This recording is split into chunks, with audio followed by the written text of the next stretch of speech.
আসসালামু আলাইকুম বন্ধুরা, কেমন আছেন? আশা করি আল্লাহর রহমতে ভালো আছেন। আমি আল্লাহর রহমতে ভালো আছি। আজকে হাজির হলাম নতুন আর একটা ব্লগ নিয়ে আপনাদের মাঝে, সাথেই থাকুন। দেখুন, আজকে আমাদের স্কুলে ক্লাস পার্টি উপলক্ষে এখানে রান্না বান্নার আয়োজন চলছে। রান্না কিন্তু সব টিচাররা মিলেমিশে করছে। এখানে খিচুড়ি রান্না করা হবে মাংস দিয়ে। প্রথমে মাংসটা কষিয়ে নেবে, এই জন্য বড় একটা ডেক বসিয়ে দিয়েছে। ডেকের ভিতরে তেল, পরিমাণ মতো গরম মশলা, এলাচ, দারুচিনি, তেজপাতা আর পেঁয়াজ কুচি দিয়ে দেওয়া হয়েছে এখানে। তারপরে ভেজে নেওয়া হচ্ছে। দেখুন,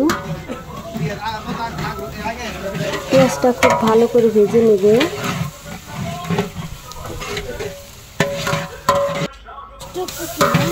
পেঁয়াজ ভাজা হয়ে যাওয়ার পর তারপরে দিয়ে দিল আদা বাটা, পরিমাণ মতো আদা বাটা দিয়ে এতে সব মশলা দিয়ে দিয়েছে। এখানে মশলা দিয়ে মশলাটা খুব ভালো করে কষিয়ে নিয়েছে। তারপরে দিয়ে দিল পরিমাণ মতো লবণ।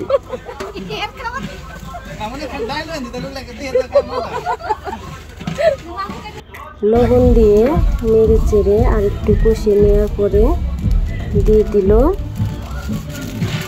বিরিয়ানি মশলা। এখানে ব্যবহার করেছে 1 প্যাকেট বিরিয়ানি মশলা দিয়ে আর একটু ভালো করে কষিয়ে তারপরে কেটে ধুয়ে রাখা পরিষ্কার করা মুরগির মাংস দিয়ে দেওয়া হচ্ছে।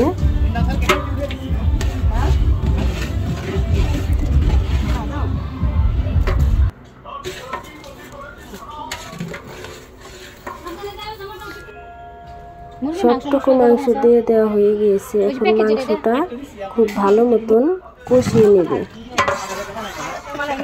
এখন মাংসটা কষানো হয়ে গেছে প্রায়।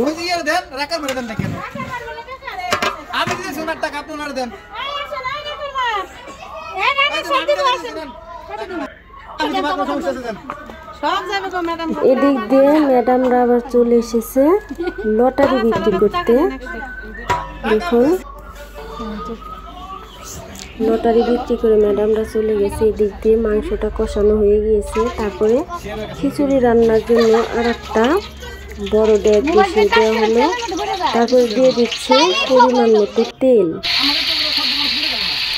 তেল গরম হয়ে যাওয়ার পরে দিয়ে দিল তেজপাতা, এলাচ, দারুচিনি আর পরিমাণ মতো পেঁয়াজ। এগুলো আবার খুব সুন্দর করে এখন ভেজে নেবে। ভাজা হয়ে গিয়েছে। এরপরে দিয়ে দিল আদা রসুন বাটা দিয়ে খুব ভালো মতন আর একটু ভেজে নেবে।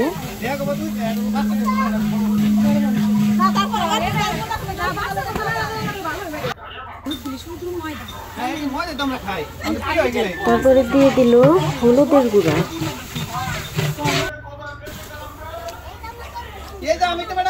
হলুদের গুঁড়া দিয়ে খুব ভালো মতন কষিয়ে তারপরে দিয়ে দিল পরিমাণ মতো পানি। পরিমাণ মতো পানি দিয়ে দেওয়া হয়েছে। দেখুন, এরপর চাল দিয়ে দিয়েছে। চালের ভিডিওটা আমি করতে পারিনি, এই জন্য দুঃখিত। এরপর চালটা ফুটে ওঠার পরে কষিয়ে রাখা মাংসগুলো দিয়ে দিচ্ছে। দেখুন, একটি চারে মাংস দিচ্ছে, আর একটি চারে হাতা দিয়ে খিচুড়ি শুধু নেড়েই যাচ্ছে। খুব ভালো মতন করে মিশাতে হবে। মিশানো হয়ে গিয়েছে। খিচুড়ি রান্না কিন্তু আমাদের প্রায় কমপ্লিট। এখন খিচুড়ির ডেকটা নামানো হবে। 2টি চারে মিলে ডেক নামিয়ে এরপরে দিয়ে দিল ভাজা জিরার গুঁড়া দিয়ে খিচুড়িটা আর একটু নেড়ে চেড়ে মিশিয়ে নেবে। মিশানো হয়ে গিয়েছে। এরপর ঢাকনা দিয়ে ভালো করে ঢেকে দিয়ে ঢাকনার উপরে কিছু আগুন আর নিচে কিছু আগুন দিয়ে দমে রেখে দিল। এপাশে চলছে, এদিকে সবাই অধীর আগ্রহে বসে আছে। লটারি ড্র হচ্ছে, কে কে পাবে। লটারি হয়ে যাওয়ার পরে এখানে বাচ্চারা মিলে একটু আনন্দ উল্লাসে মেতে উঠেছে। ছোট ছোট বাচ্চারা নাচ গান করছে। আজকের এই পুরো ভিডিওটি যদি আপনাদের ভালো লেগে থাকে তাহলে অবশ্যই লাইক, কমেন্ট, শেয়ার করবেন। আর কথায় যদি কোনো ভুল ত্রুটি হয়ে থাকে তাহলে অবশ্যই ক্ষমার দৃষ্টিতে দেখবেন। আজ এই পর্যন্তই। সবাইকে অনেক অনেক ধন্যবাদ। আল্লাহ হাফেজ।